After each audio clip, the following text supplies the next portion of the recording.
कहते हैं कुछ शहरों का नजारा देखकर ही उनका राज समझ आता है, लेकिन पोखरा अलग शहर है। ये शहर सिर्फ राज नहीं बल्कि एक एहसास है, और शायद इसी एहसास के पीछे एक ऐसी कहानी छुपी है जो सिर्फ देखने वाले नहीं बल्कि महसूस करने वाले समझ पाते हैं। आज हम इसी कहानी का एक हिस्सा आपको दिखाने जा रहे हैं। नमस्कार दोस्तों, मेरा नाम है सूरज और सिंधी रेलवे से नेपाल जर्नी के एपिसोड 5 में आप सभी का स्वागत है। सुबह की पहली किरण के साथ हमारी कहानी शुरू होती है नेपाल के शांत और खूबसूरत शहर पोखरा से। सबसे पहले हम पहुँचते है द वर्ल्ड पीस पगोड़ा, एक ऐसा स्थान जो दुनिया भर में शांति का प्रतीक माना जाता है। कहते हैं इसका निर्माण 1973 में जापानी बुद्ध भिक्षु निश्चिदास्तु कुंजी के मार्गदर्शन में किया गया था। थोड़ी देर यहाँ शांति महसूस करने के बाद हम निकलते हैं पोखरा के अगले राज की तरफ। एक ऐसा मंदिर जहाँ नेपाल का second largest statue of Lord Shiva जो 108 फीट ऊंचा है, और पास में यह सुंदर सा बना हुआ ड्रीम सिटी जहाँ से नजारे बड़े अच्छे दिखते हैं। भले ही नेपाल का कल्चर चाइना से मिलता जुलता है, लेकिन यहाँ के लोग हमारे देवी देवताओं को उतना ही मानते हैं जितना हम हिंदुस्तानी मानते हैं, और यही वजह है कि नेपाल को एशिया का हिंदू बहुल देश माना जाता है। थोड़ा और घूमते घूमते हम पहुंच गए देवीस फॉल, जहां एंट्री के लिए देने होते हैं 100 रुपीज नेपाली, जो लगभग 60 इंडियन रुपीज के बराबर होते हैं। देवीस फॉल को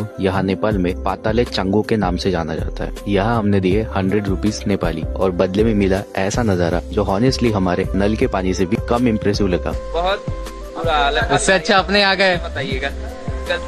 इंडिया में अच्छा है भाई। देवीस फॉल पूरे जीवन में मत देखने आइए आप कहीं से भी।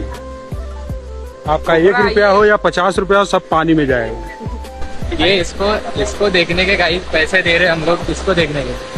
लेकिन मजेदार बात यह है कि इस फॉल की पॉपुलैरिटी इसके नजारे से नहीं बल्कि इसकी कहानी से है, और शायद इसी स्टोरी के चक्कर में लोग यहाँ आते हैं। अब हम निकल पड़े हैं उस जगह की तरफ जो इस फॉल से सीधा जुड़ी हुई है, गुप्तेश्वर महादेव केव। इंटरनेशनल टूरिस्ट के लिए यहाँ भी 100 रुपीज नेपाली देने होते हैं। मतलब भाई पोखरा घूमने आए हो तो समझ लो हर इंटरेस्टिंग जगह की entry fee minimum 100 rupees Nepali तो फिक्स है। कहते हैं कि यह गुफा लगभग 500 साल पुरानी है। यहाँ के स्थानीय नेपाली लोग मानते हैं कि इस गुफा में भगवान शिव जी खुद विराजमान है। यह गुफा लगभग 1 किलोमीटर लंबी है। अंधेरा, नमी और छत से टपकता पानी की बूंदे इस माहौल को और भी रहस्यमय बना देती है। लेकिन अंदर का नजारा देखकर भाई साहब मेरे तो एक पल के लिए होश ही उड़ गए थे। दिखने में जितनी मजेदार है उतनी ही रहस्यमय लग रही थी। ऊपर से गिरता पानी, उसकी गर्जना और नीचे गुफा में गायब हो जाना, सच में ये नजारा किसी मूवी के हिडन मिस्ट्री सीन से कम नहीं लग रहा था। पोखरा अपने आप में ही एक अलग शहर है, और यहाँ की सबसे फेमस जगह है फेवा लेक। झील के बीचों बीच बना है एक छोटा सा टापू